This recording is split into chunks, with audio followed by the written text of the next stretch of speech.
Vamos ouvir ao vivo o presidente Javier Milei.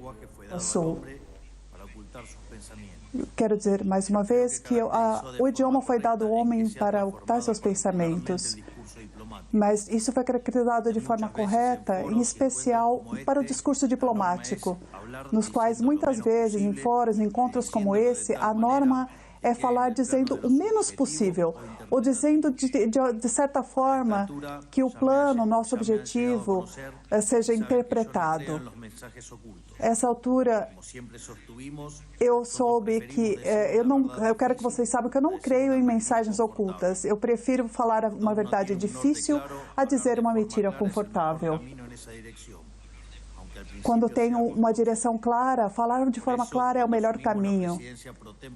É algo que é difícil muitas vezes. Por isso, quando assumimos a presidência pro-tempore do Mercosul, ficamos animados a dizer que temos muito em comum há muito tempo, mas que nada impediria trazer a nossa voz. Originalmente, o Mercosul foi criado com a intenção de integrar as economias da região. E em algum momento ele passou a ir mais ao norte e muitas vezes ele acabou prejudicando muitos cidadãos e privilegiando outros setores. A barreira que levantamos para nos proteger comercialmente, num momento que considerava valioso, acabou nos tirando do comércio e da concorrência global e acabou castigando nossas populações com serviços e bens piores e com preços piores, e contribuiu para o crescimento, para frear o crescimento de nossas economias. Ao mesmo tempo, a organização exigiu que trouxemos o financiamento, fizéssemos um financiamento para manter uma estrutura democrática. E com isso acabamos levando a promoção,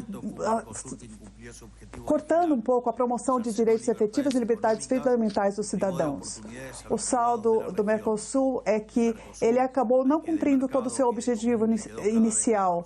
Ele acabou limitando liberdades econômicas e nos tirou oportunidades da região. O Mercosul, que de mercado comum, acabou sendo cada vez menos um mercado comum. Portanto, nós temos de ter um esquema comercial muito mais livre, um regulatório muito mais livre, e não nessa cortina de ferro que nos submetemos, para que cada país possa ter autonomia para aproveitar suas vantagens comparativas, concorrenciais e seu potencial exportador. Entendemos que as limitações que enfrentávamos acabavam trazendo um paradigma semelhante, porque as trocas profundas, elas acabavam sendo seguradas por estruturas rígidas. Por outro lado, sabemos que há uma diferença entre falar e fazer, e sabemos que é muito mais fácil exigir do que propor coisas concretas. Por isso, decidimos, nesse exercício da nossa primeira presidência pro-tempore, a traduzir esse caminho em medidas tangíveis e realizáveis. Em primeiro, ampliamos a lista de exceções de taxas alfandegárias para os cidadãos e empresas.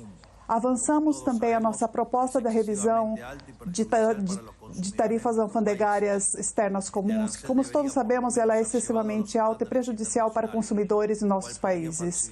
Essas tarifas alfandegárias deveriam, pelo menos, estar nos padrões internacionais, para que possamos ter acordos melhores no futuro.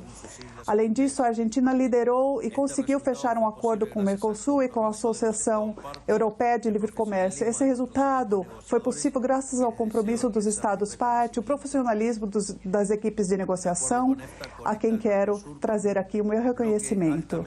O acordo com o EFTA conecta o Mercosul com um bloco altamente competitivo, cujo PIB chega a 1,5 bilhões de dólares, representa um PIB per capita acima de 95 mil dólares por ano, um dos mais altos do mundo.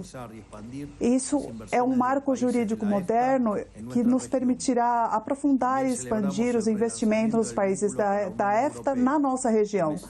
Também celebramos o relançamento do vínculo com a União Europeia. O acordo entre os dois blocos pode trazer uma oportunidade histórica para reforçar e consolidar uma associação estratégica baseada na complementaridade de nossas economias economias. Temos amplas expectativas de finalizar as negociações para celebrar um acordo comercial com os Emirados Árabes Unidos e aprofundar o acordo preferencial de comércio com a Índia, além de aprofundar o Tratado de Livre Comércio entre o Mercosul e Israel. Em resumo, são as negociações que tivemos também entre Mercosul e El Salvador, e também pretendemos ter outras com o Panamá, a fim de concluir tratados de livre comércio.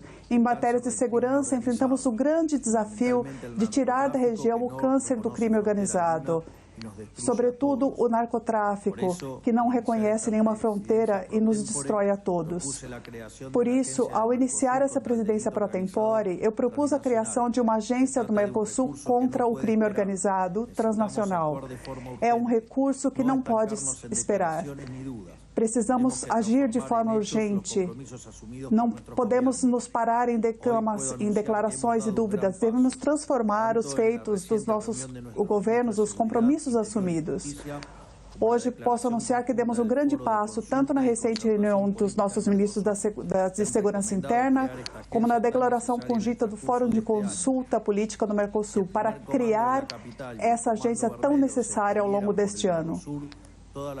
O primeiro comando da capital e o comando vermelho se estenderam por todo o Mercosul, e se isso acontecer, toda a região estará em perigo e será impossível reivindicar isso a partir do país de origem. Portanto, eu termino essa presidência deixando o compromisso para a próxima presidência a cargo do Brasil, que continuemos lutando no Mercosul, trazendo as ferramentas necessárias para combater o crime transnacional organizado.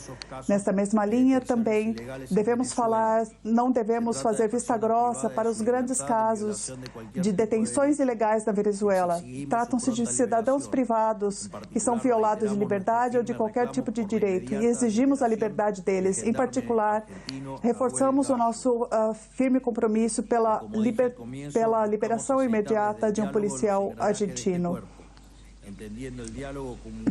Nós pretendemos buscar o diálogo como ponto de partida para alcançar objetivos futuros e não um fim em si mesmo. Daqui em diante, tentaremos acelerar a abertura comercial mais aprofunda e adequada à realidade dos nossos povos, que exige mais agilidade em seus fins burocráticos.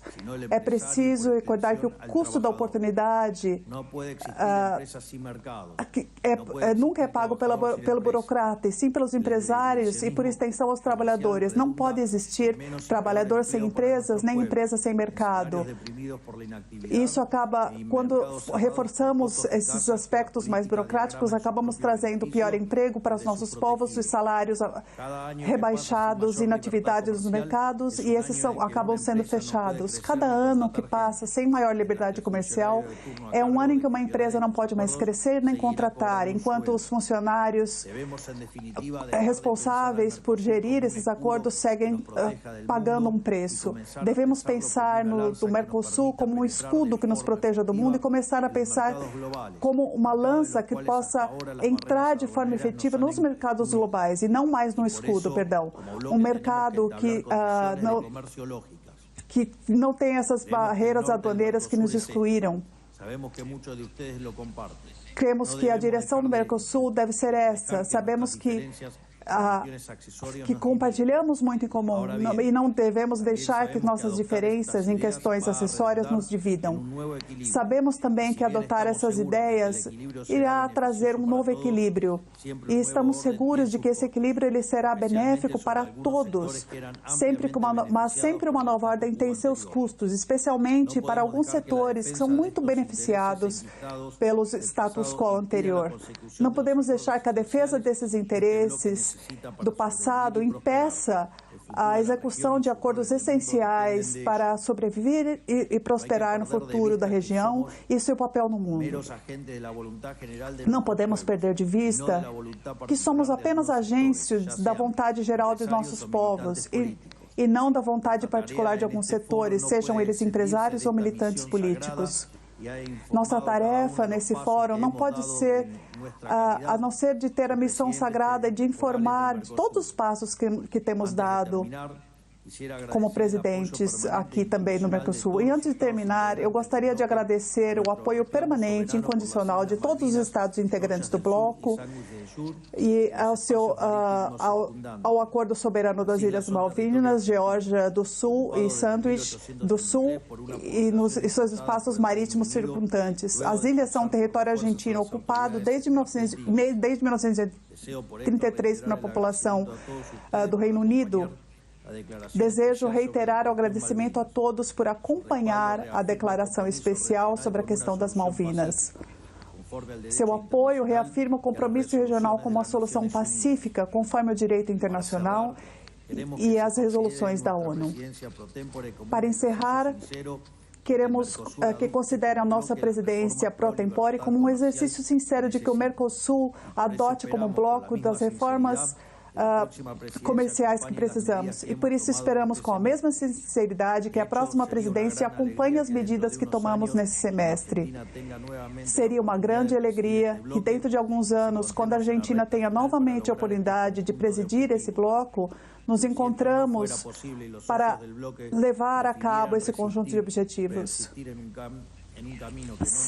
Mas alguns membros do bloco preferiram resistir em um caminho que não nos traz resultado.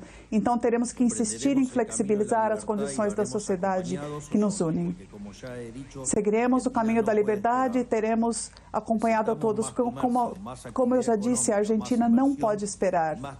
Precisamos de mais comércio, mais atividade econômica, mais investimento e trabalho, de forma urgente. E, por isso, precisamos de mais liberdade, também de maneira urgente. Nosso país ha decidido deixar para trás décadas de paradas, encarar o progresso e queremos aqui ajudar esse caminho que temos, que o nosso povo elegeu. Nosso trabalho deve buscar a prosperidade para os nossos povos e com a história aprendemos que só podemos isso através do comércio livre. Muito obrigado a todos, que Deus os abençoe e que a força do céu nos acompanhe. Muito obrigado. Acabamos de ouvir, portanto, o presidente da Argentina, Javier Milei, falara muitos pontos muito importantes que nós vamos destacar na sequência, mas vamos ver, havia expectativa para o presidente brasileiro falar neste momento. Vamos aqui acompanhar, você está ao vivo conosco, estão colocando o fone de ouvido, temos, portanto, atenção.